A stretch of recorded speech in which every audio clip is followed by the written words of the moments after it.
What is up, everyone, and welcome to another edition of Georgia Alabama Sports Live, right here on the Georgia Alabama Sports Live YouTube channel and Facebook page. It's Thrift Barringer alongside my good friend and my colleague, my partner in crime. I said that for you and Rick. I can't say that for both of you, so I'm going to give you partner in crime. I'm just going to say my colleague and Rick Beach. But Richard Holdridge, thank you so much, and looking forward to another great show today. Thrift, I'm just happy to be doing another show with you this week. I'm excited because it is opening night in the NBA, but we've got a great show, and I'm just excited to be here. I am too, and we got a lot we're going to be getting into today. This is no typical preview review show. We already did our review show, talked college football and stuff on Sunday. If you missed that, go on our Facebook page. You'll see it, or on our YouTube channel. We're live on YouTube and our X, not Twitter account. Richard's done a good job manning that and updating scores and putting stuff out there. So make sure you go and follow that. We try to put all our news and everything on there. Richard does a good job updating on when our shows are going to be, what games we're going to be at, scores of the games we're at, and so on and so forth. But today is our NBA preview show, and we're also going to be dropping our weekly. It's now going to be weekly power ratings poll. Okay. And we got 12 teams or 11 teams that are on a 10-team poll. Some of them are tied. We didn't really have much of a shakeup other than maybe a team up in the top 4 moving maybe into the top 3. We'll tease that here in just a moment. We'll do that. And then we have on Mike Conti. If you don't know who he is, he works for 92.9 The Game. He works for the Hawks. He works for the Falcons. He is an incredible broadcaster that has done a lot in his career and is someone that knows the NBA inside and out, and we are so glad to have him on. We'll have on his colleague Steve Holman later on in the NBA season, but I didn't think there was a better person than getting on Mike Conti to do our NBA preview show. And so right after we do our ratings, we'll talk the Conti, we'll talk the Hawks, we'll talk some other NBA news, and then we're going to go into our preview show and talk about the biggest news heading into this season, MVP picks, who we think are going to win championships, surprise teams. It's going to be a lot of fun, and we're going to be here for about an hour. And then guess what? Coming up right after the show, I'll be broadcasting the number 6 nationally ranked Pacelli Vikings flag football team taking on Harris County, who is ranked in the top 75 nationally and ranked in the top 5 in the state. They're defending state runner-ups. Zach Moss and his team and that's the Tigers. They are loaded. They got a quarterback that goes by the name of Cricket. She's incredible. Pacelli, on the other hand, they've given up 18 points in 11 games. They've scored close to 300. They are dominating in every facet of flag football right now. Jeremy Hayes, Zach Cochran are the coaches over there. We'll be live on the Georgia Alabama Sports Live page coming up at about 7:15, 7:30, right after this show. So without further ado, let's go and get into it. Richard, we got a lot that we're going to be diving into, and let's start with our power ratings poll. So if you look at and I know you can barely see at the bottom of it, but we'll start with number 1, Richard, and then, you just had to take away the lower thirds. But let's start with number 1, the Central Red Devils. They go on the road to Duckworth Stadium last week, and they manhandled and dominated the Auburn Tigers, who were state runner-up last year, and beat Central. Central, with Andrew Alford, with Cam Coleman, that is the lethalest duo we have in high school football. And there's a lot of great duos around the area. I'd put Mason McCrane and Dallas Crow up there. Levi Watson and Rand Ogletree from Harris County. Crow and McCrane are from Glenwood. But I don't feel like anyone, heck, you can even put Jacoby Hunter from Carver and Braylon Jakes, but I just feel like no one is matching up with what is happening on Somerville Road, Phoenix City, Alabama, Garrett Harrison Stadium. They're 8-0. They dominated Auburn. They're the number 1 team in 7A, and they're the top 40 ranked team nationally. And I think if they continue to go undefeated and win a state championship, they'll move up in the top 20, maybe even top 15. This Central team is loaded. This is Patrick Nick's best team. I remember 2 years ago, they lost in the state championship to Thompson, and they didn't have a loss the whole season. But I think this year it's different. I like Central, and they are by far the prohibitive favorite in 7A to win it all this year, and that includes over Thompson, and they're our number 1 team in our ratings poll. Look, I know people who watch this show every week knows that I picked against Central week 3, and I'm just not living it down. It's hard to I actually. just can't believe you did it, Richard. What were you thinking? I Okay, mean, Thrift. Now hear me out, like, because my listen, logic for that, we didn't know how good this Central team was and in it week was on 3. the road, and Enterprise It was just upset Auburn. But when I tell you, no one had to eat more crow this year I than really Richard did. Holdridge after picking that Enterprise upset, and Central ended up winning by 48 points, and it wasn't even close. It was over pretty much after the first quarter.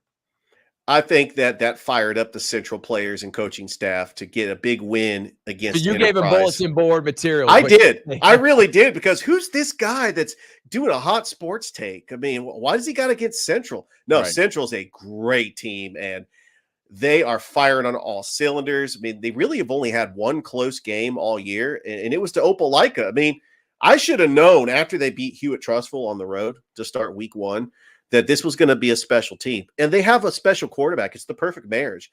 You got Andrew Alford, who is a good quarterback at Brookstone under Coach Rance Gillespie.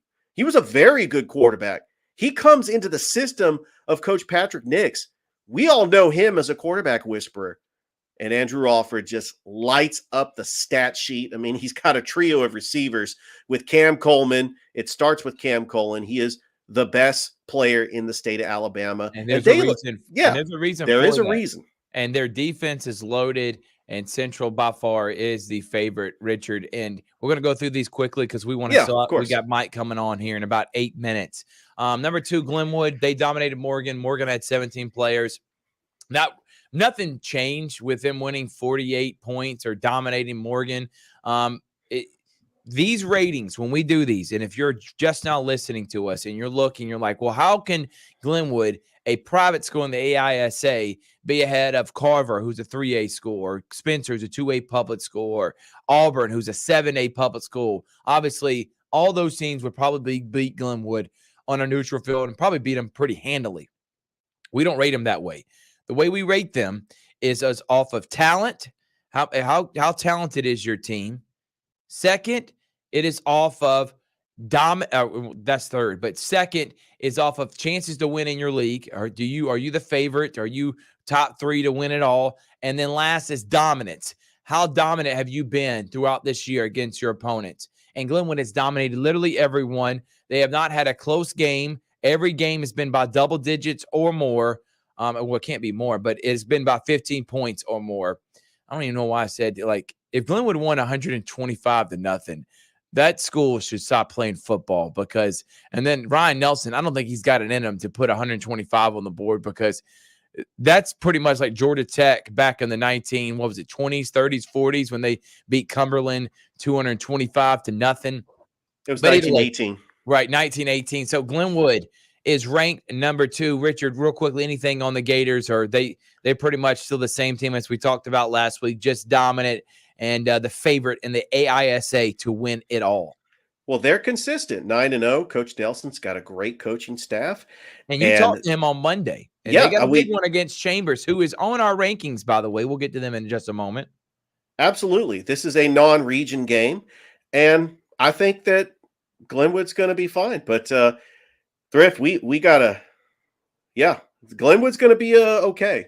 Yeah, and they also will probably be playing a team that's ranked in the top 7 in the state championship game. Again, our rankings are only for Tri-City area, Auburn, and Harris County. So we're not doing outside of Auburn. We're not doing outside of Harris County. Of course, all the teams that are in Phoenix City and Columbus, these are the schools that we have covered this year or called a game for this year. The next 2, we'll do them together, Richard. Last week, Pacelli was number 3.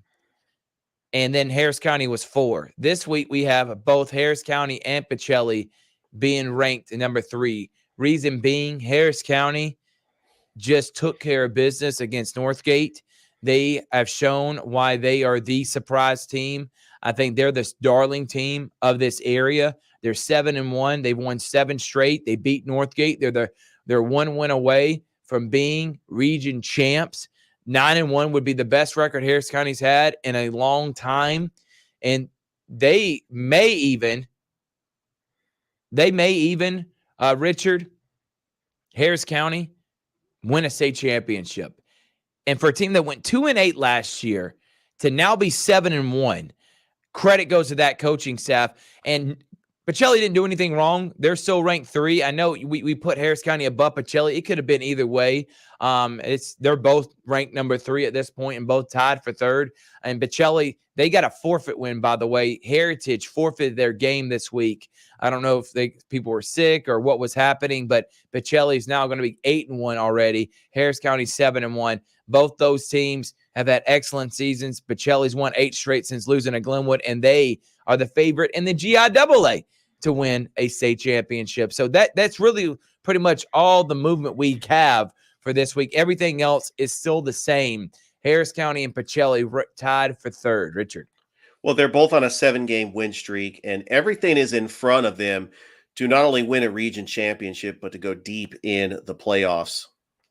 Yeah, and both of them are region champs for I would say Harris County's already region champs because I don't see them losing to Drew, who has not won a region game in the region they're in 5A since they came into 5A when they were reclassified a few years ago. So I don't see Harris County losing that one on Thursday. And then they play McIntosh at home. And I think McIntosh is going to lose to Northside this week, by the way. But round out the rest of them, number 5 is Carver, who just became region champs once again, first time on a Pierre Coffee. Number 6, Spencer. They beat Northeast Macon with a huge upset. The reason we didn't bump them up after beating Northeast Macon, who is ranked in the top 15 in 2A, they're a really good team, is because Carver and Spencer already played each other and Carver won. So head-to-head, you can't move Spencer, even though they got less losses. Carver still number 5, Spencer 6, Lee Scott 7. They're going to be 9-1. They took care of business against Fort Dale, who's, by the way, a top 4 team in the AISA. They'll probably have to face each other in the semifinal. Auburn, number 8, they came up and just got dominated from start to finish against Central. They're going to probably have to face them, and either them or Thompson in the Final 4. I think Auburn had a better team last year, and this year I think they'll be okay with going – with 3 losses, at least making to a Final 4. Northside 5-9, and they're 5-4. I think if they beat McIntosh, they'll be the 3rd seed in their region, which would be huge, and they'll be 6-4 in the season. And then the last 2, they don't get a lot of love because they're smaller schools. Flint River is 1A in the GIAA. Chambers is 1A in the AISA. But both of them, because the way they do their rankings in the GIAA and the AISA, they just put all the teams, regardless of classification, into one ranking poll. And both of them are in the top 5. Chambers is ranked number 4 in the AISA. They play Glenwood. We'll be there for Friday night. And then at Flint River, who is now 8-0 in the season, shout out to Joe Howard. They're the favorite to win it in 1A. They've won every game by 30 points or more. It has been unbelievable to see what this Flint River team has been able to do this year.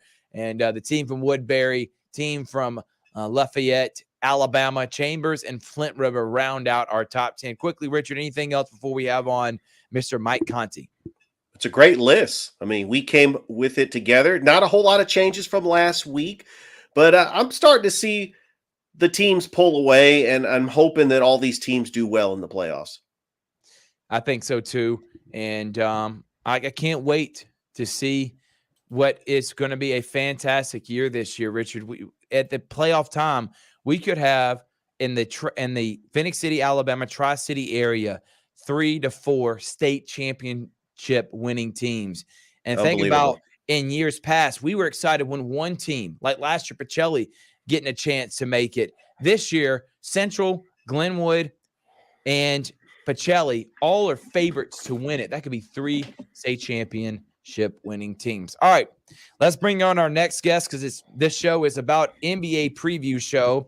This guy is an incredible broadcaster. I actually met him, and he probably doesn't remember this, back in 2017 for the GAB Radio Talent Institute. We were allowed to go to the Atlanta Hawks arena, and I got to meet him and Steve Holman. I've kept up with Steve Holman since then, and I wish I would have with Mike Conti, the brand manager of 92.9 The Game, the radio play-by-play announcer for the Atlanta United FC. He also is on the Atlanta Hawks radio network with Steve Holman. I couldn't think of a better guy to talk NBA with than Mike Conti. Mike, how are you, man? Hey, Thrift, good to see you again. That's awesome. Another successful graduate of the GAB Radio Talent Institute, and there are many of you out there, so it's good to see you again. And Richard, good to see you as well. Yes, and we're excited, Mike, to chop it up and talk some NBA. So let's just go ahead and get into the nitty-gritty. Let's talk some Atlanta Hawks, all right? So last year, a bit of an up and down year, all right? And, they fire Nate McMillan. They go in and get a guy that everyone, league insiders, think Quinn Snyder is a top 3, top 5 coach in the NBA. And they still had their struggle moments. But then in the playoffs, down 2-0, I thought you saw some promise against that Celtics series. So let's start there. You were at all those games. Did you feel some momentum heading into the offseason? It felt a little bit better than if the Hawks would have got swept or lost in 5 to the Celtics? Yeah, and honestly, let's take a step even before that and look at the Miami Heat, who made that huge playoff run after losing a play-in game to the Hawks. Right. The Hawks had to go through Miami just to have a chance to play Boston. So I absolutely think they established some momentum in the play-in round and then the postseason. And I thought that Game 5 comeback in Boston was one of the great Hawks playoff wins of all time. Unfortunately, it was in the first round, and unfortunately, It didn't get him out of a series. But 100%, I think they even talked about this a little bit in the early days of training camp this year. And I asked Quinn Snyder about that in particular, and Landry Fields, the Hawks general manager, same thing. Do you feel like you have something to build off with what you accomplished in April? And it seems like they feel like that is indeed the case. Quinn Snyder came into a really kind of unusual, difficult situation where, there was only 41 regular season games left when he came in. I'm sorry, even less than that. I think 21, actually. Mm-hmm. And they wanted to bring him in the midst of a season to see how he would mesh with the personnel that had been assembled by Landry Fields and Travis Schlenk before that. So then Quinn Snyder can have a hand in making any kind of major offseason decisions. And as it turns out, from a coach to player standpoint, he really hit it off with Trae Young. He really hit it off with DeJounte Murray. Now they're both back. DeJounte Murray gets a big offseason extension. Trae is not traded. Now it's go time. Now you've had a full training camp with Quinn, a full preseason with Quinn. Now I think, honestly, there are no more excuses. There's no more transition that you can really talk about at this time. It's time to kick off the training wheels and go. But I do agree with you, Thrift, that Quinn Snyder himself is probably going to be worth 2 or 3 wins alone for this Hawks team, because he's that good. He's that good of a player development coach, but he's also that good of a tactician. I think he's going to make an instant impact on the plus side for the Hawks this year, just being able to coach a full season. I completely agree. And I want to talk a bit about a guy that gets traded, and he was on the trade block. I mean, I know people make fun of it and memes about it. John Collins, it seemed like he was on the trade block for 5 straight years. But he was an underrated player. And if you want to go in a little bit about that, Mike, you can. But I want to talk about, maybe it was a subtraction by addition, or addition by subtraction. I mixed that up, but addition by subtraction. Where I mean by that, Mike, is that we have so many talented young guys that are now going to get an opportunity. I think Sadiq Bey is a really good player, put up 15 points a game with Detroit. AJ Griffin, now the rookie from Duke, he gets more experience. DeAndre Hunter maybe can come into his own, and maybe this gives an opportunity for John Collins to do more than just sit in the corner shooting threes. I think it's a good move for both of them. But talk about some of the offseason moves, starting with John Collins. Well, the thing that I didn't like is, if you're going to trade John for peanuts and get this trade exemption worth $20-some million, I would have liked to have seen the Hawks use the gift card that they basically received for trading John and do something to upgrade the team somewhere else. So on that standpoint, I'm disappointed. Right. Basically, you've lost John Collins and you brought nothing in return.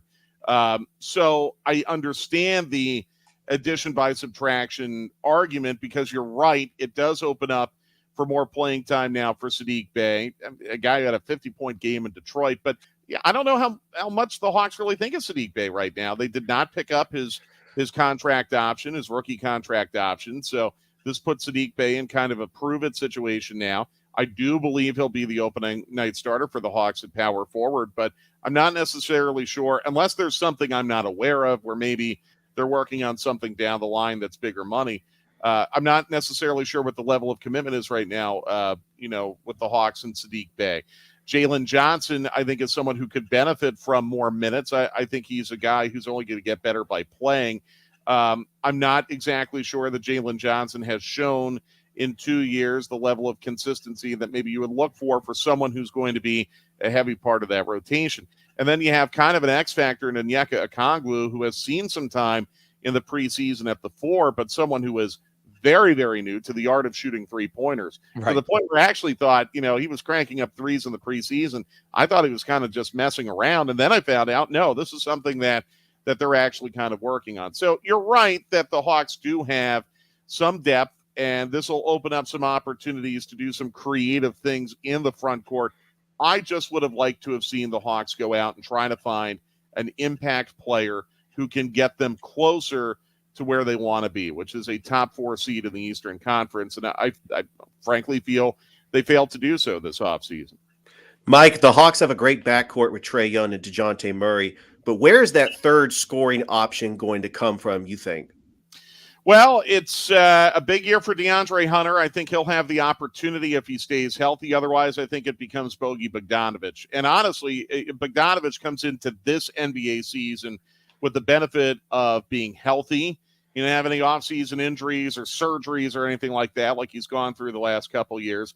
And the way that he played at the FIBA World Championships in the Philippines, he was one of the best players in that entire tournament. So I think he comes into this NBA season just sky high in confidence level right now. And I think, as we have seen over the years, Bogi Bogdanovic is more than capable of getting very hot from the 3-point line and cranking out a 20-point game here or there. But you want to see more consistency from DeAndre Hunter, and you want to see him stick and be sustainable and not have to miss a game here or 3 games here, 2 months here because of injury. He's had very, very unfortunate luck with injury, but I think DeAndre Hunter is very much capable of being a third scoring option on this Hawks team behind Trae and DeJounte Murray. And look, the Hawks, for as many questions as we have about them right now in the front court, you have to admit that their backcourt right now, when healthy and playing harmoniously, is one of the most lethal backcourts in the Eastern Conference. Yeah, I agree with you. And by the way, I don't know if you're a betting man, Mike, but the over-under for the Hawks is 42.5. I think that is disgraceful, or maybe it's 41.5. Either way, you talked about Quinn Snyder giving you 3 or 4 wins. I think 45 wins would be the low point for this Hawks team led by Quinn Snyder. And maybe, like you talked about, getting 50, 52 wins, being a top 4 seed. That's the ultimate goal with this team. And I know we haven't mentioned the star himself, and I think that's where we can go now. A lot of people said Lloyd Pierce wasn't the option at coach, and that he wasn't able to rein Trae in. So then you get Nate McMillan, and Nate McMillan has some success. We make that deep playoff one in 2021, but then at 2 years after that, we're seeing the same old Trae, same old problems with this Hawks team. Then you bring in Quinn Snyder. Eventually, it can't be on the coach. So now I think this is a make or break year for Trae Young. I don't know if you agree with me, Mike, but talk about what you're seeing with him this offseason. Are you seeing the leadership quality start to come into effect, and how excited are you about him heading into this year? Leadership is a very difficult thing to quantify, so I don't necessarily want to go there because I just don't know how to quantify that. But what I can tell you is Trae seems to be in a much more positive place mentally, just in the very limited time that I've had to spend around him over the last couple weeks. And then also, I think, noticing what he's done in the preseason, where he's played in all but one preseason game. He was very sharp in the 4 preseason games in which he played. I thought he absolutely played within himself against preseason, Right. So you don't want to overanalyze that. But Trae just struck me when I talked to him at Hawks Media Day at the end of September. He just struck me as someone who's in a really positive frame of mind going into this season. And there's been a lot of things that have happened in his personal life. He got married over the offseason. He has a kid now. His father came on our radio station in Atlanta and just gushed over how much Trae and Quinn Snyder get along.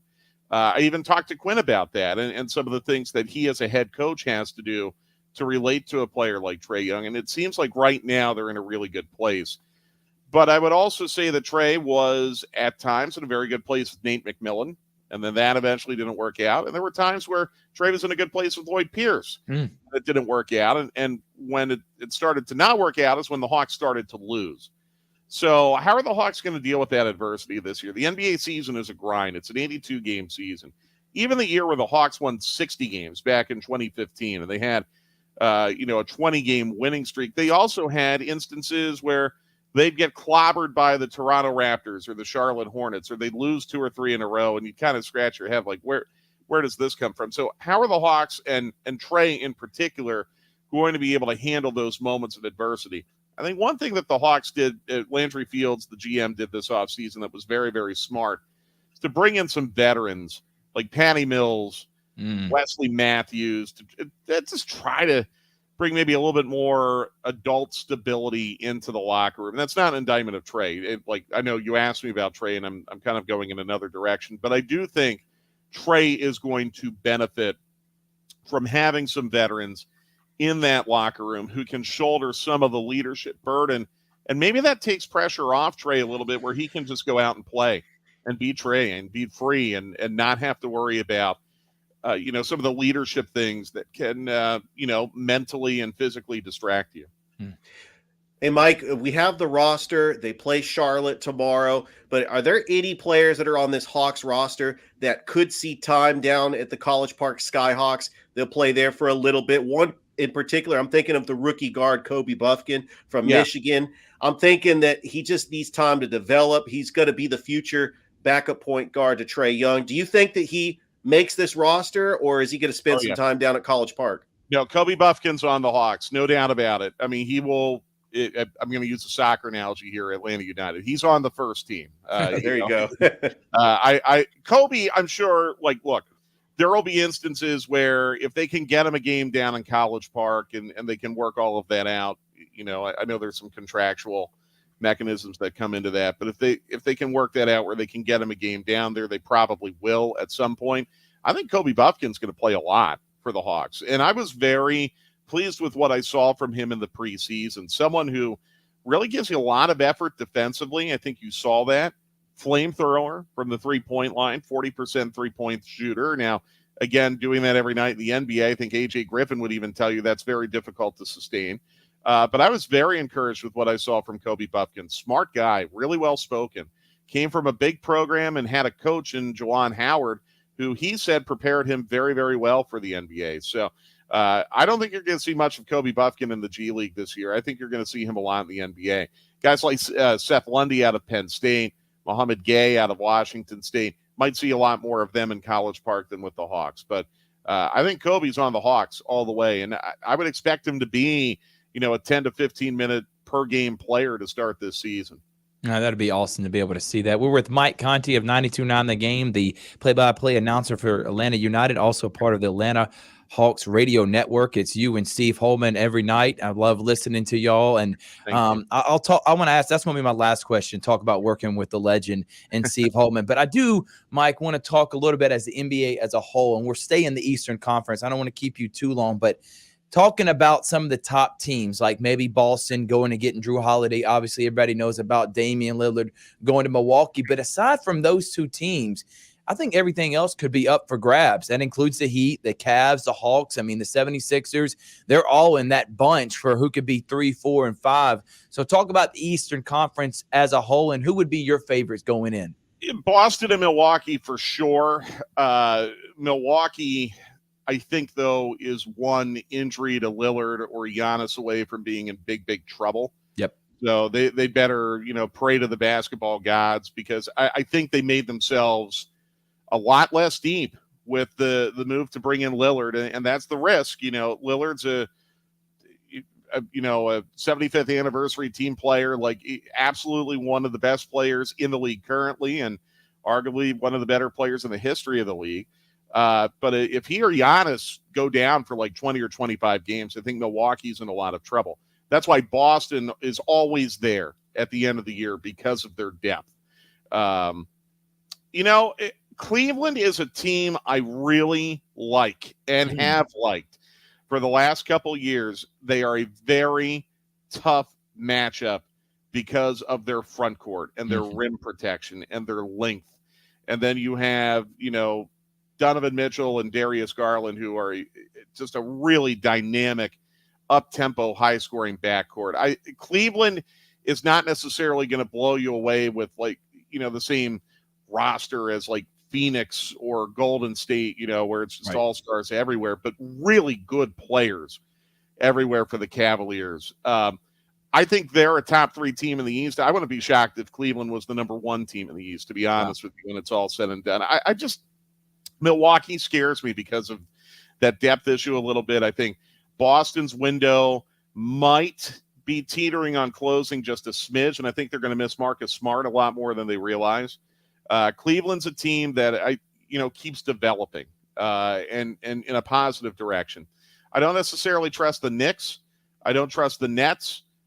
Philadelphia, I think, has got massive personality issues right now. I don't trust them. Miami, never count them out. I think we learned that even this past postseason. You can't really ever count them out. I think Detroit is a team I would really keep an eye on, and I cannot believe they're being disrespected as much as they are right now in, kind of these preseason, where are they going to finish in the East ranking? I think Detroit now, with Monty Williams coaching them, Cade Cunningham healthy, that is a team that could really surprise some people this year. A team that, when Cade Cunningham was healthy for them last year at the beginning of the season, very, very difficult matchup for the Hawks. I was really impressed by Detroit. That is a team that I would say would be a real dark horse in the East. Indiana is a team that I think will be heard from as well. Where the Hawks kind of fit into that, I think that's right about 6th or 7th right now. And they don't want to be in the play-in round again. They've said, a lot of them have said in this preseason, look, we're not about going into this to be a play-in team again. We want to be out of there. I think they're going to be right on that line. I think you said, Thrift, that the over-under on wins is 42.5. Yep. I think that's not that far off. I think it's maybe a little low. I think there is some value there in maybe taking the over. But, this is a team that had trouble stringing together consecutive wins last year. They would win one, lose one, win one, lose one. They were stuck in that pattern for a long time, and they ended up even Steven at 41-41. So now ask yourself, this is a 41-win team last year. Did they get dramatically better or dramatically worse in the offseason? I don't think they got dramatically worse, but I don't think they got dramatically better either. So you use 41 as a baseline. I mentioned Quinn probably earns you 2 or 3 more wins. Right. 44 and 38 is not a bad season. That's going to get you right there around 6th or 7th. And I think that's just about right now for the Hawks. But once you get in the playoffs, anything can happen. And, if Trey and DeJounte are healthy and Capella can have a solid season and Okongwu can maybe develop into this, 3-point sharpshooter all of a sudden, and DeAndre Hunter stays healthy and Bogey gives you what he gives you off the bench, the Hawks could be a real threatening team in the playoffs. I do believe that. Yeah, I do too. And Evan Mobley, we're talking about Cleveland. If he takes that next step, everyone's so high on him. Everyone believes he was a steal of the draft a few years ago. He takes that next step. I'm with you. Cleveland definitely. That for a period of time, they were a number 1 seed. But you mentioned about the Atlanta Hawks. They had some stat where it's 24-24 in their last 48 games. And it literally was win, loss in 48 straight games. Yeah. I don't even think they could do that if they tried to, and let alone it just happened last year. They were the epitome of a 500 team. Mike, my last question before Richard goes is talking about the NBA. We talked the Eastern Conference, but you just mentioned a lot of great teams, and we even talked about how talented the Western Conference is. In your years of covering the NBA, from top to bottom, has the league ever had this much talent? Because in my opinion, I think this is the best it's ever been. Yeah, now that you're at 30 teams, I could go back to when I was a kid and think of when, you had Jordan and Isaiah Thomas and Magic Johnson and Larry Bird and Charles Barkley. There was unbelievable talent in the league back then. In fact, Dominique and I talked about this one time back when I was traveling with the Hawks a couple years ago. Dominique used to say, every night in the league was difficult because every night at his position, he was going to have his hands full with someone. Like, oh, great, you got to go play Cleveland. Now you got to deal with, Brad Doherty and Mark Price and those guys. And then you're going to go to Denver and you're going to deal with Billy Pultz. And, that's going to be a handful. And then you're going to have to go to Philadelphia and play against Barkley. And then go up to Boston and play against McHale. Like, every night it was difficult. As the league expanded and added some teams, it may have stretched the talent pool a little bit. But now I think what you're seeing is the talent pool has been filled to the brim, where all 30 teams have great players. Right. I don't think there's a bad starting point guard in this league. Like, look at the point guard position in the NBA right now. Really? In all 30 teams, it's unreal. The quality of point guards we have in the NBA right now. Every single team could say, yeah, our starting point guard could make a case to be an all-star this year, coming into the year. I think it's a lot of fun.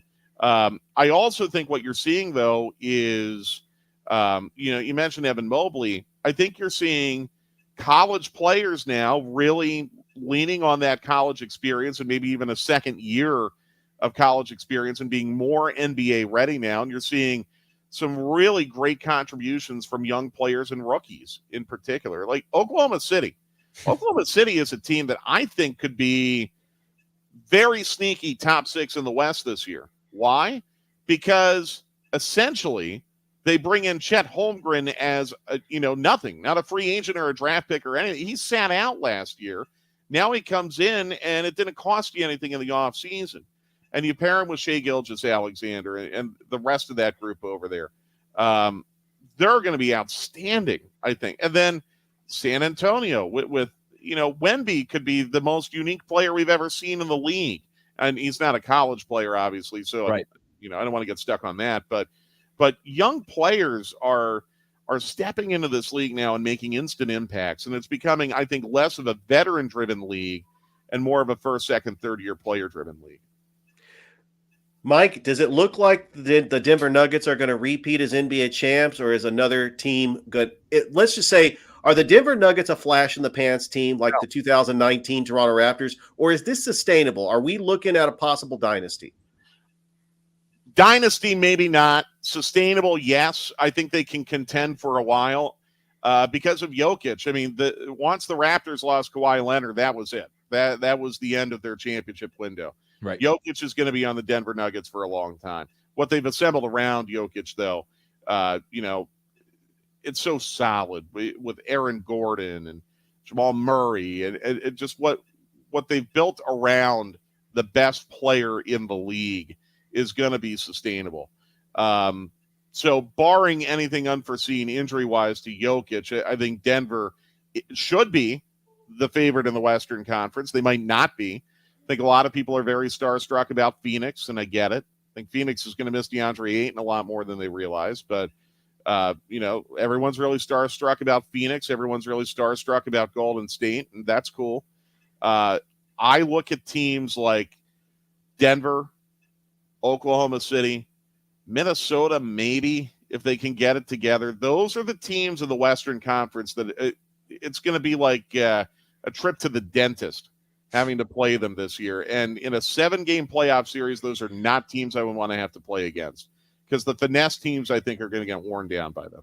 Yeah, and you didn't even mention the Los Angeles Lakers that everybody's high on, and they got a really good roster, but we have heard that same story before. Mike, what's it like working with someone like Steve Holman, who it gives back to everyone? I just remember how gracious he was with his time. He's come on the Sports Visions radio show that I also do on throughout the weekdays, including this podcast, Georgia Alabama Sports Live, but he is a legend, and he, in my opinion, is the best broadcaster out there. What is it like working from him and learning from him?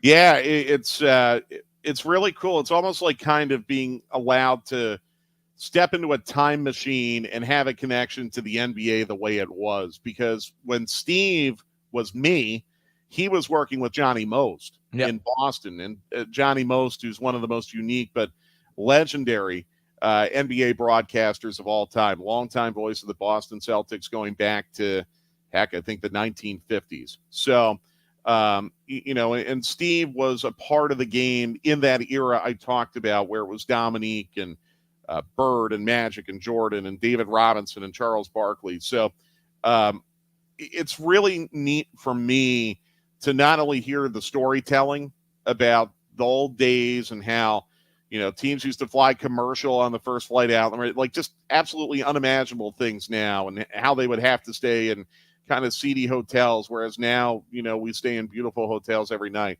The storytelling is really fun, but I think it's just kind of cool to be able to absorb knowledge from someone who has basically been around the game his whole life. And, I think he and I have had very similar career paths. He, worked in Boston, as I said, kind of next to Johnny Most and doing his pre-half and post and doing pre-half and post for the Patriots. I did the same for the Falcons. Yep. And then he moved to Atlanta and, eventually did play-by-play for a lot of these teams and have stuck with the Hawks. And I hope maybe one day I'll get a chance to do that too. It's just, I really appreciate how much that he's been willing to kind of put up with me. I'm by no means perfect. I make a lot of mistakes, sometimes even on the broadcast. And Steve, I think not once in 10 years has ever said a negative thing to me, which I really appreciate. So love Steve, and it's very understandable why Hawks fans feel so strongly about him, because he is such a great ambassador for the team. He truly loves the team. He feels deeply the emotion of every win and every loss, whether it be regular season or playoffs. A lot of guys call games just because it's their job. Steve does it because it's his passion and his life. And I think that's so awesome. And that's how I feel when I get the opportunity to call Atlanta United games. I'm very passionate about it. I enjoy doing it. I love doing it. So I know how Steve feels. A lot of other people, even in our league, don't feel that way. So it's really fun to work with Steve and, get to experience that on a nightly basis. Well, we appreciate your time. You're a great broadcaster yourself. We cannot wait till you become, that was Johnny Most and Steve Holman, then I guess you're going to be the new Steve Holman here if he's the Johnny Most of the Atlanta Hawks. So trust me, for two reasons. Number one, I don't want to be the guy to replace the guy. Exactly. Ask Ray Perkins how that worked out. And number two, I mean, Steve, who thank God is in such wonderful health and physical shape. Right. He's going to be doing this for another 20 or 30 years. I don't know if I'll live that long. So Steve's going to be around a long time, I'm happy to say. And maybe I'll be lucky to get a chance to work for, another team. But Steve's the voice of the Atlanta Hawks for life, and I don't ever want that to change. I agree with you wholeheartedly, but I do respect you, Mike, and I'm hoping that you get an opportunity as well. You do a great job with Atlanta United. You do a great job with the Atlanta Falcons. Love listening to you on 92.9 The Game, and I just appreciate your time to come on Georgia Alabama Sports Live. Yeah, it's been fun to be with you, and we really appreciate all of the Hawks fans in the Columbus, Georgia area. That's a really, really great sports town and sports market, and we certainly appreciate all the support that we feel from that part of the state and also from Alabama. So really appreciate you having me on tonight. Yeah, Alabama claims Atlanta. You know that because Absolutely. They don't have a professional team. And by the way, one of my favorite, before I let you go, one of my favorite nicknames that Steve Holman ever gave is the Bibster. I mean, no one can top the Bibster. But thank you so much, Mike, and have a great rest of your NBA season. Looking forward to hearing you on Atlanta Hawks Radio and whenever the Atlanta United season starts as well. Thanks, guys. And that is Mike Conti of 92.9 The Game, the radio play-by-play announcer for the Atlanta United, and he is awesome. Man, that was pretty surreal to be able to have him on, a guy that I respect wholeheartedly in the business and look up to, and to see him be able to come on my show as we talk NBA. And he made up some great points, and we're going to start diving into all those points here in just a moment. But it was awesome to have on Mike Conti. Again, thank you, Richard, for reaching out to him, and I'll be keeping up with him throughout the year, and hopefully I can meet up with him sometime to just pick his brain. But he is an awesome guy and a lot of wealth of knowledge in the NBA. You talked about Steve Holman. He's got a lot of great knowledge himself. And I really appreciate Mike Conti, not only his NBA knowledge, and I listen to him for the Hawks as well, but I love hearing him as the voice of Atlanta United. And when I was hired to be the Rapids announcer 2 years ago, I went to archive footage of Atlanta United games to listen to Mike Conti, to learn how to be a play-by-play announcer for soccer, something I did back in college, but I had no knowledge. And he is just an incredible broadcaster with so much passion. And I was so glad that he was able to come on with us, Thrift, here for this show on Georgia Alabama Sports Live. I completely agree. All right, let's start it and get into it, Richard, so we can get out of here and make sure I'm ready to broadcast this upcoming flag football game. That's a big one. The Atlanta Hawks, all right, as he talked about, he's not very high on them this offseason, and I'm with him. I was trying to talk myself into the addition by subtraction comment, because when you lose John Collins for nothing, I didn't understand the trade back then. I was actually very disappointed in it, but I'm trying to be optimistic coming in to this season with the Hawks. And I look at their roster. Jalen Johnson, I think he's a really good basketball player. You add him and Clint Capella and Nike Agwangu, who all three of those guys can rebound, they can block shots. Sadiq Bey can knock down shots from the corner. He's not as athletic as John Collins, but he can do similar things at the power forward position. I know it seems like what Mike was talking about, they're not very high on him this year, but maybe it's a trial and error. Maybe if he does have a great year, you sign him to a big extension. DeAndre Hunter, eventually he's got to make that next step. He's got to stay fully healthy, and he's got to go from 15 a game to 20 a game. If we can see that with Murray and Young and the defensive prowess that Hunter has, then you add off the bench Mills, Bogdanovich, Griffin, Johnson, and Okongwu. This is a 10-deep team, and you're not even mentioning Kobe Buffkin as well. I don't see a world with a Quinn Snyder-led team, and thinking about those Utah Jazz teams, this team is just as loaded as those Jazz teams were, in which he won 50 games in the Western Conference. So I think he can do with a lot more than he had at Utah here with the Atlanta Hawks. I think 41.5, 42.5 is low. I think 45, 50 wins. I think they're going to be a top 4 seed. I am high on these Atlanta Hawks, and I think Trae Young takes a step back from maybe scoring, more facilitating, and allowing DeJounte Murray to do his thing. And if they can work well together and Quinn Snyder can get them to buy in to his system, I don't see why the Hawks can't win 50 games this year and be a top 4 seed. I made my predictions, and I've already got my predictions written down. I think that the Hawks are number 4 seed right now. Right now, it's Boston and Milwaukee, and I can't decide which is number 1 or number 2. I think Philly, even with the whole James Harden fiasco. I can't. With that fiasco, I cannot. They're still going to win a lot of regular season games. But they got Nick Maxey. Right. And we'll talk about that in a minute. But the Hawks, second round, I think that's the expectations. I think they're going to take a step forward. You're right. I like DeAndre Hunter. In fact, Bogdanovich, he's my pick for 6th man of the year. I think when healthy, Bogey is going to get a lot of points off the bench. I'm just excited about this Hawks team, but they have got to beat the teams they're supposed to beat. You can't lose to the Wizards at State Farm Arena on just a random Wednesday night. I mean, you can't take nights off. Every game counts, and the Atlanta Hawks have got to show up for the lower opponents. Yeah, I'm with you, and that's where last year, teetering on that 500 level, if they want to take it to the next level, you got to dominate opponents you're supposed to dominate. And I think they're going to do that this year with Quinn Snyder. Let's stay in the Eastern Conference, and we'll touch on these teams quickly, Richard.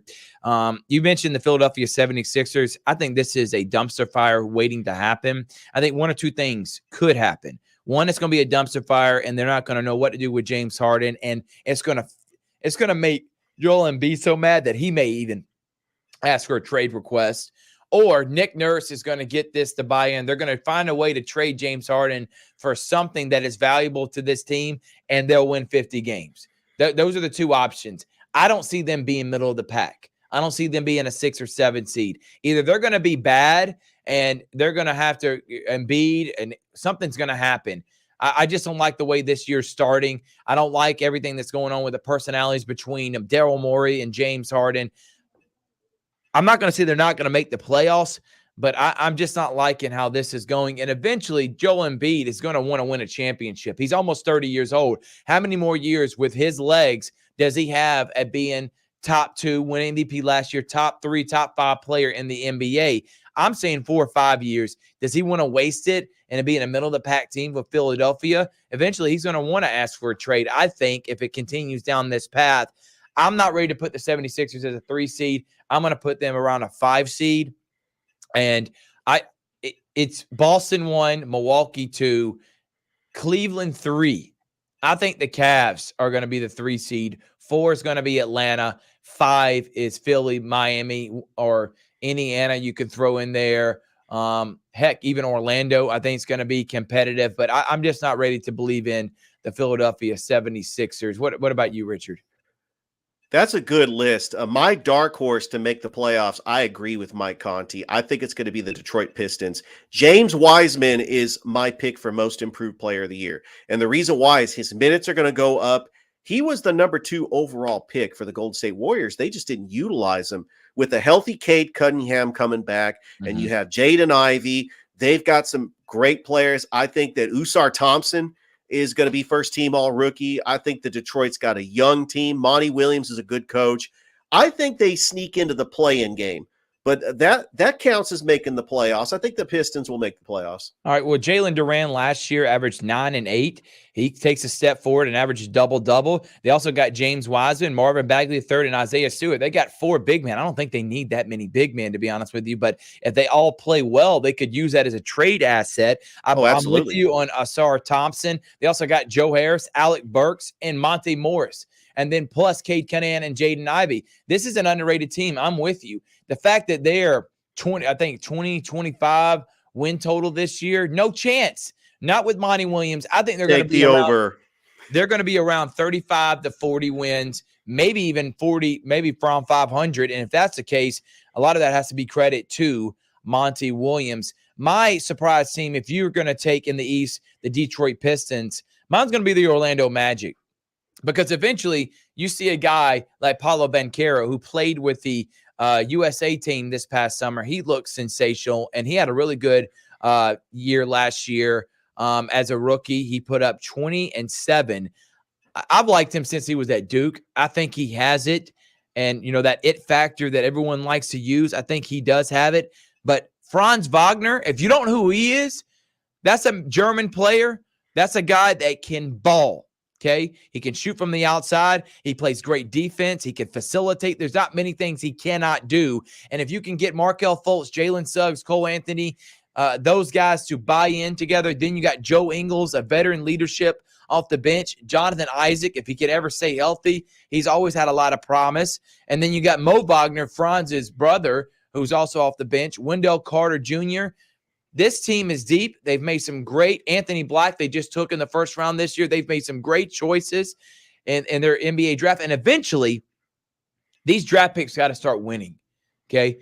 Just like with Oklahoma City Thunder, if you keep drafting in the first round, eventually you can't keep busting out on all your picks. And I think they got a really good team. Last year, many thought that they could maybe sneak into the playoffs. Didn't pan out that way. But this year, Paolo's second year, if he's that guy, he's going to take that next step in his second year. I think they'll win 43 to 44 games. They'll be a 7 or 8 seed. I like the Orlando Magic as my surprise team in the Eastern Conference. And I think that Paolo Banchero is going to make the All-Star team. I mean, he's going to be a 20 and 10 guy. I like that pick, Thrift. Just the East, you just never know, especially with the Knicks. I know that you got the Knicks, the Indiana Pacers, Benedict Mathurin, Tyrese Halliburton. Let me say this real quick, Richard. You got Tyrese Halliburton that was All-Star last year, put up close to 20 and 10. Benedict Mathurin from Arizona, if you don't know who he is, he put up 16 a game. He's kind of like Anthony Edwards for the Indiana Pacers, not as athletic, but willing to go at anyone. He can pull up, he can hit threes. Bruce Brown, I think he was the most valuable player aside from, of course, Nikola Jokic and Jamal Murray. Him on that Nuggets team, he literally could do it all. He could play, he could guard the 4, 5, 3, 2. He can guard every position. He can make threes. Bruce Brown is a glue guy of all glue guys. I thought he was the number 1 glue guy in the NBA last year. They signed him as a small forward. They got Obi Toppin for nothing from the Knicks. Miles Turner, who was always a trade target. He's been great last year to end the season. And by the way, Rick Carlisle is the coach who's won an NBA championship. He's a really good coach in the NBA. I'm with you. I think the Indiana Pacers is another team that could sneak in the playoffs. The East with the Heat, you never can count them out, even though they didn't do anything this offseason, but they did get Tyler Hero back healthy. You can never count them out. They're obviously going to make it. The Knicks, Jalen Brunson, they made a second round last year, and they're built to be a regular season team with Tom Thibodeau. You can never count them out as well. So the East, there's a lot of teams that are up for grabs. Really, Washington and Charlotte and Chicago. Those are the three teams that I think they're done. Maybe Toronto, throw them in there as well. Yeah, but everyone else, Toronto lost Fred VanVleet. So I think and everyone, Nick Nurse. Yeah, I think those four teams are trying to vie for maybe a top 4 draft pick. But everyone else is in there, Richard. But I do want to talk quickly about the 2 top seeds. We're really back and forth on them. I agree with Mike. Milwaukee lost a lot of depth to give up for Damian Lillard. But the counter to that argument is they're thinking what you saw with Murray and Jokic, that 2-man tandem, that pick and roll game that was unstoppable last year. When they needed a bucket, they could rely on those two to get it and nobody could stop them. I think they're thinking that Giannis and Dame can do similar things that Jokic and Murray could do. I'm still not ready to put them ahead of Boston, though, and here's why. Boston has been a regular season team these last couple seasons. Ever since 2 years ago, they've been a top 2 seed ever since. Drew Holiday coming in is, I think, a better scoring version than Marcus Smart. I know he's a little bit older than Marcus, but I'm not ready to give up on him. Add him with Derek White. That's probably the best defensive backcourt in the NBA. You got guys that play that are never hurt, and Brunt, and then Tatum and Jaylen Brown. And then if Kristaps Porzingis, you don't have to rely on him, he can be a 4th or 5th option, Richard. Why can't this Celtics team win close to 60 games? I think they're going to be the number 1 seed, and I honestly think they're the favorite heading into this year. This is the deepest Boston team we have seen, going back to that Kevin Garnett, Ray Allen, Paul Pierce team that won it all in 07 and 08. And if Porzingis can stay healthy and can give them 18-8, I mean, why can't you see this team being the best team in the NBA? There's absolutely no question that the Boston Celtics have the 2 superstars, Jason Tatum and Jaylen Brown. But the problem is they lost their energy guy. Marcus Smart's now on the Memphis Grizzlies.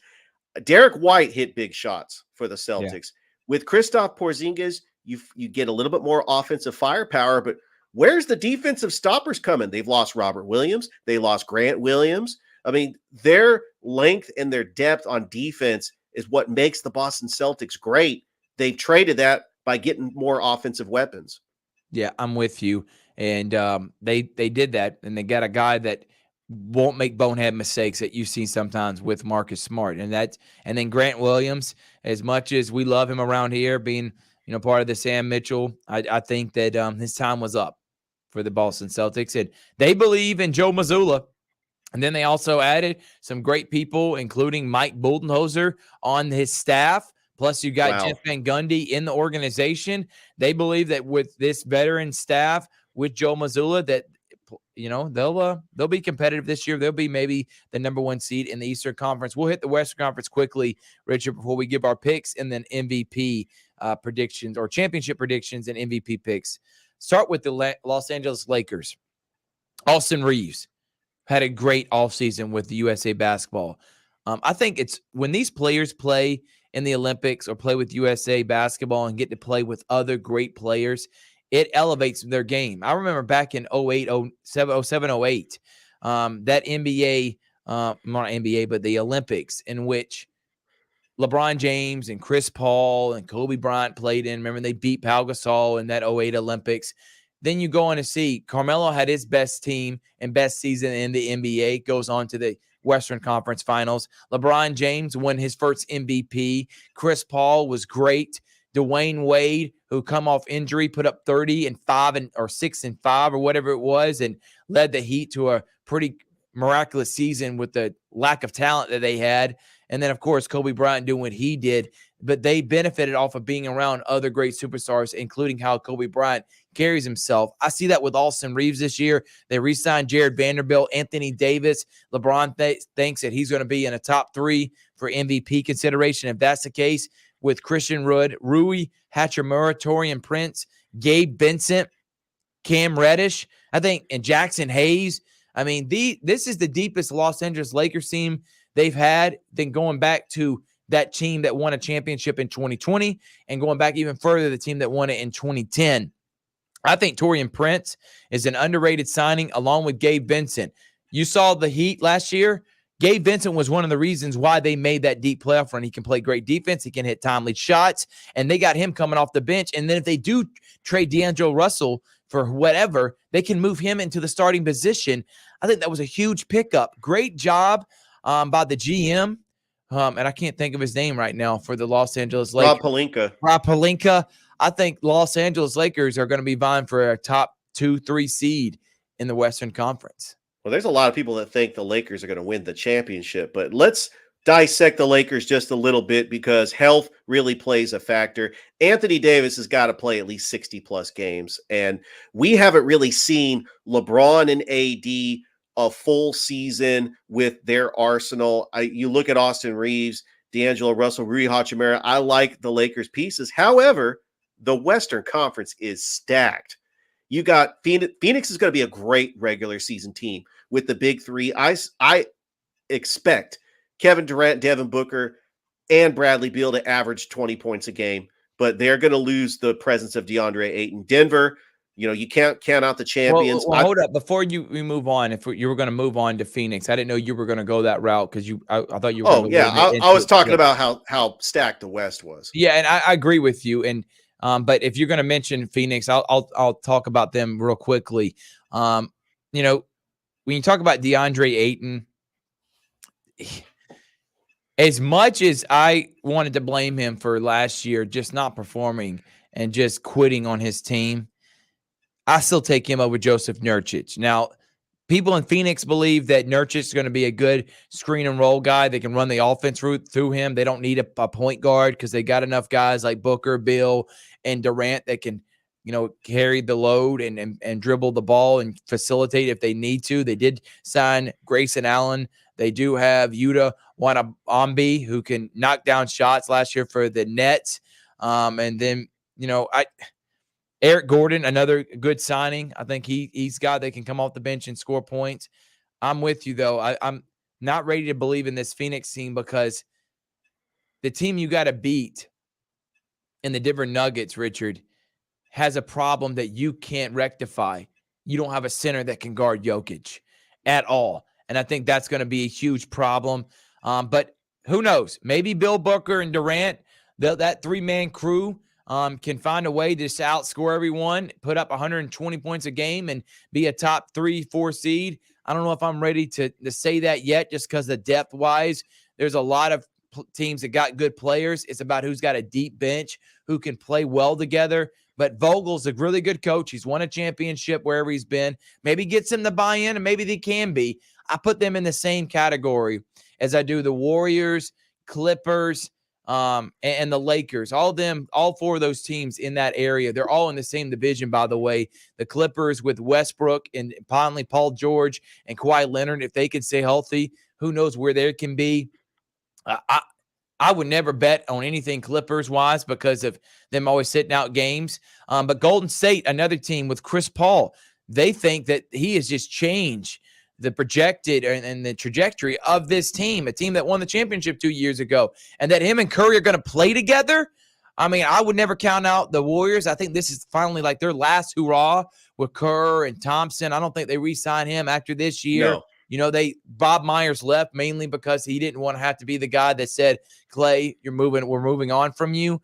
But Golden State, Clippers, Lakers, Suns, I think they all can win between 45 and 55 games, be between the 2 and the 6 seed. And then we're not even talking about the other teams, but mention those real quickly, Richard, before we talk about the Nuggets and then any other surprise teams you got in the Western Conference. Yeah, you did forget to mention one team that was a number 3 seed last year. Oh, I know your team. The Sacramento Kings. Yeah. I mean, they took the Golden State Warriors to 7 games. They got that playoff experience. They broke the playoff drought. They didn't make the playoffs since 2006. De'Aaron Fox is going to be an MVP candidate. Domantas Sabonis. They got the 2 All-Stars. Kevin Huerter. If he found out you said Domantas, he would tell you. Yeah. Well, that you can pronounce the basketball names better than I can. It's Sabonis and De'Aaron Fox. You got Keegan Murray coming off the bench. Harrison Barnes, he's got championship experience with the Golden State Warriors. Yeah. Don't count out this Sacramento Kings team. I think that people think that they're going to drop off a little bit. No, they're just going to continue to get better because De'Aaron Fox is a very special player, and he's my candidate for at least to get first team All-NBA, and I think that he's going to compete. Oh, yeah. De'Aaron Fox is going to get first team All-NBA. If that happens, then you got to put the Kings as a top 4 seed. There's so many great guards, Richard. I don't even want to touch on first team All-NBA. We'll do that next week because we're trying to fit a lot in this show. And absolutely. And so we'll do first team All-NBA next week, and we're going to continue to talk NBA and some big storylines. We didn't even mention, the James Harden fiasco because I didn't want to waste time on negativity and nonsense from him.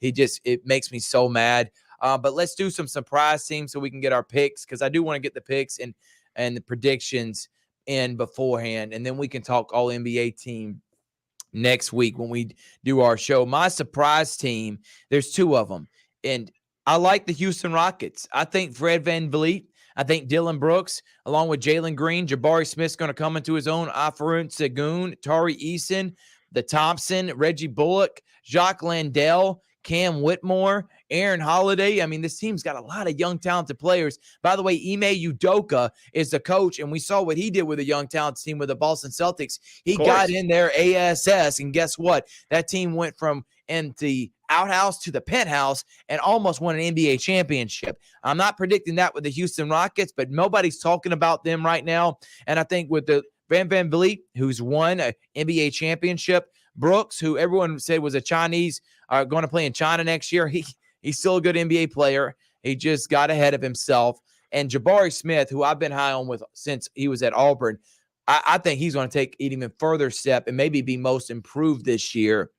And if that happens, Houston maybe be for a play-in game. But I think everyone's surprise team, as they should be, is the Oklahoma City Thunder. As Mike Conti talked about, they got Shai Gilgeous-Alexander, who was first-team All-NBA coming back. That guy is unguardable. He's got the best handles in the NBA, in my opinion, right now. Josh Giddey, who put up 15 a game last year. This guy's probably the best passing 2 guard in the league, and he's a great rebounder. Lou Dort is the best, one of the best, top 5 defensive wing players we have in the NBA.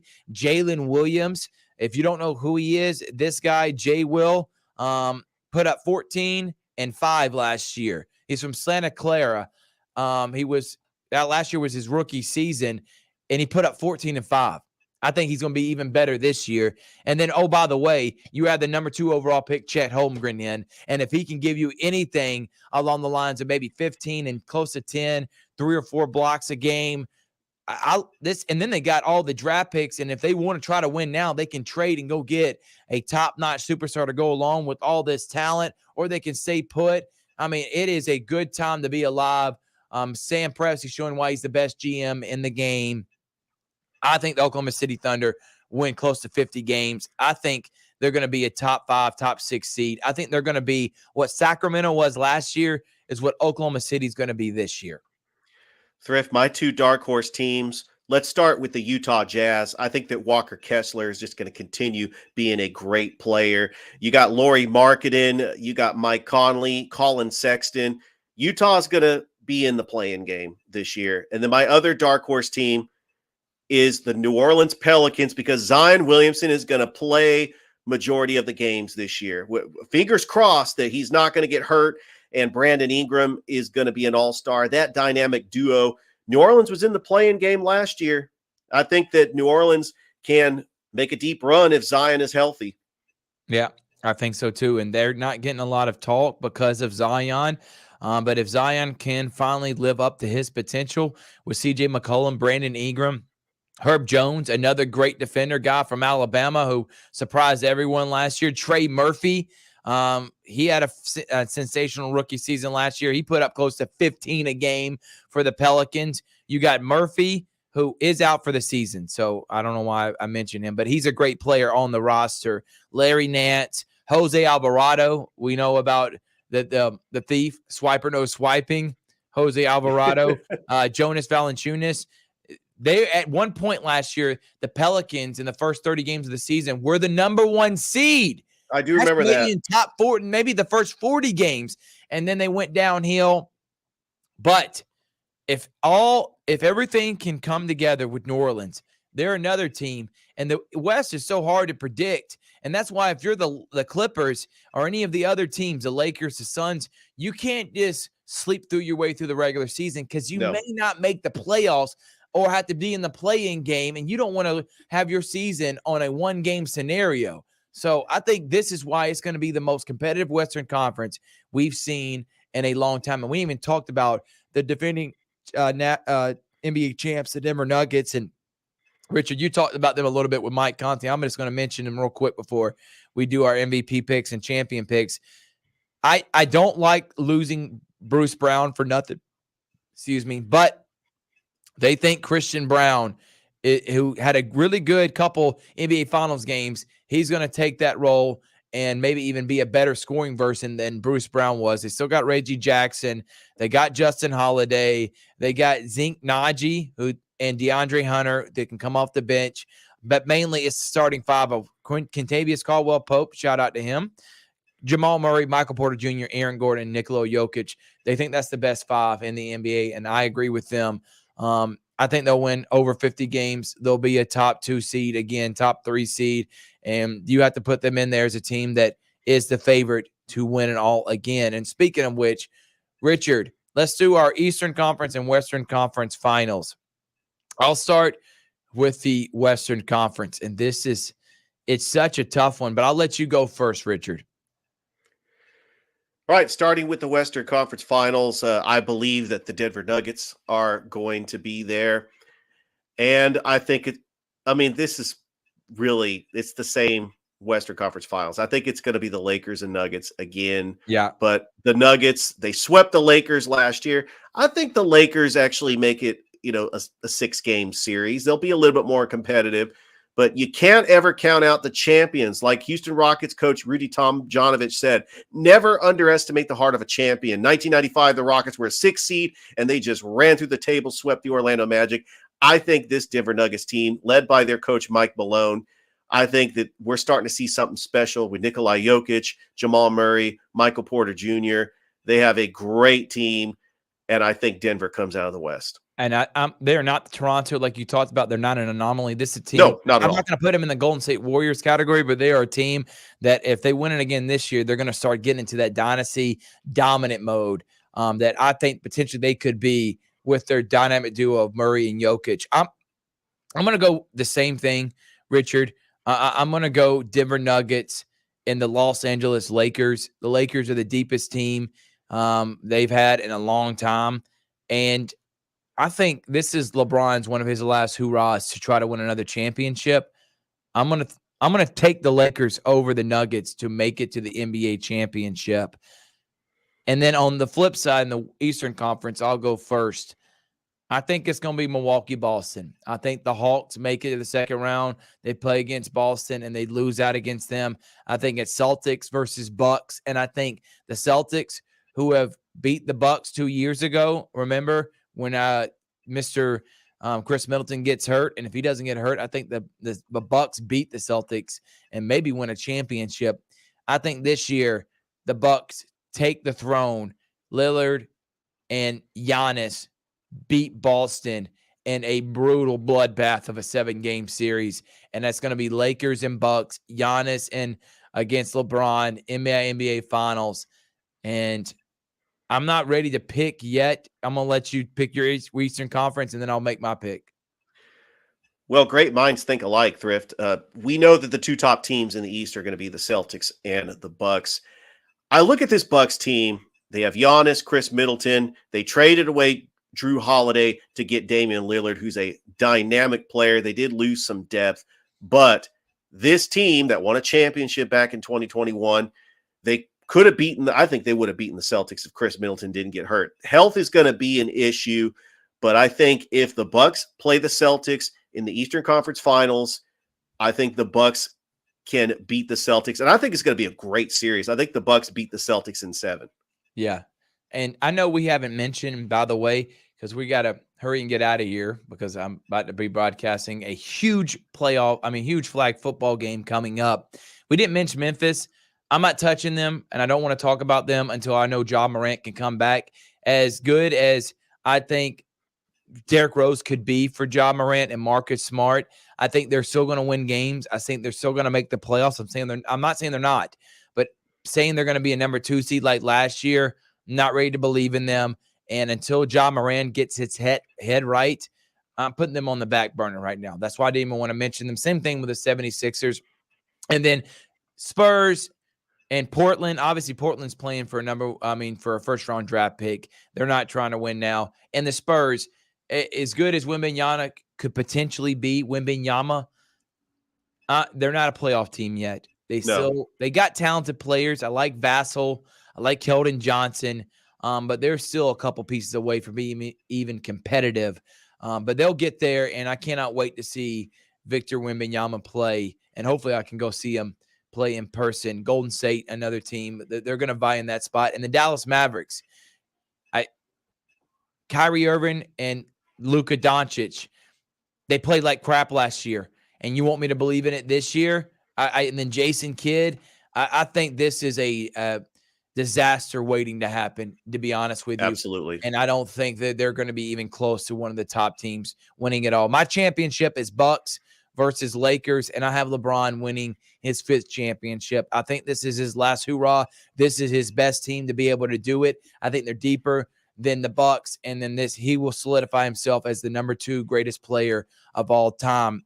And I'll just go ahead and say this too. Giannis is my MVP pick, Richard. I think Giannis is playing for regular season rights as the best player in the NBA, where some others like Durant, I don't think he cares about winning MVP. Jokic, you saw how much he doesn't care about the regular season. Embiid finally got his, but I don't know with that roster and what's happening personnel-wise for the 76ers. I'm ready to say he's going to be winning MVP. Giannis has everything working with him. I definitely got him as my favorite and MVP pick. Lakers over the Bucks. But with that said, when All-Star break comes, we're allowed to change our picks. I'm telling you that, everyone, right now. We will do that. I know I will. But Richard, real quick, who's your champ? Who's your MVP picks when we get out of here? My champion is the Milwaukee Bucks. They're going to beat the Denver Nuggets. And my MVP, I'm going out on a limb here. It just depends on his health. Kawhi Leonard. Holy smokes. That's a hot take of all states. If he's healthy. But I don't think he cares about winning MVP, though, man. I think they care more about being competitive, staying in a top 4 seed, and him and Paul George being ready for the playoffs. I agree. Thrift, it is a or winning a championship, he's picking championship every day of the week. It is a regular season award. You can't take nights off. It's really stat-based. I mean, I actually think that he is going to be the difference of the Clippers actually making the playoffs and possibly going to the Western Conference Finals, but he has got to stay healthy. I'm gonna say that my MVP. I'm sticking with my guns. I think that De'Aaron Fox is gonna put up a lot of great stats for the Kings. They're gonna have a great regular season, and he is gonna be the reason. He's gonna average like 28 points a game, and I think they'll give it to him because Joel Embiid, Nikola Jokic, the voters could give it to Giannis again, but if the voters want to change it up like they did when they gave it to Derrick Rose in 2011, who knows? Yeah, who knows? And I can't wait to be able to see this NBA season. It starts tonight. As soon as I'm done with this flag football game, I'm heading home to watch the games. I can't wait. Mike Conti. This was I won't say rushed version, but this is our NBA preview version. On Georgia Alabama Sports Live, and as the season starts, we're gonna start implementing NBA on Tuesdays, storylines, what's happening around the NBA, maybe anything that's who the favorites are, trades, whatever happens. Tuesdays are going to be dedicated to that, but we just want to give our thoughts on what the season is going to be. Fantastic. I hate predictions because this year it literally is up in the air. Who can win it all? It's the most talented the NBA's been from top to bottom in a long time. Guys like Detroit and Oklahoma City and the bottom feeders now have talent. Orlando that could make a playoff run or at least be in the playoffs that we're not used to seeing. So excited the NBA's here. But thank you again to Mike Conti for joining us. And everyone, stay tuned right here on the Georgia Alabama Sports Live Facebook page. We got number 6 nationally ranked Pacelli Vikings flag football team taking on the defending state champions and ranked top 5 in the state 5A Harris County Tigers. It's going to be a good one. And then we will be on Friday. We got high school game day, Richard.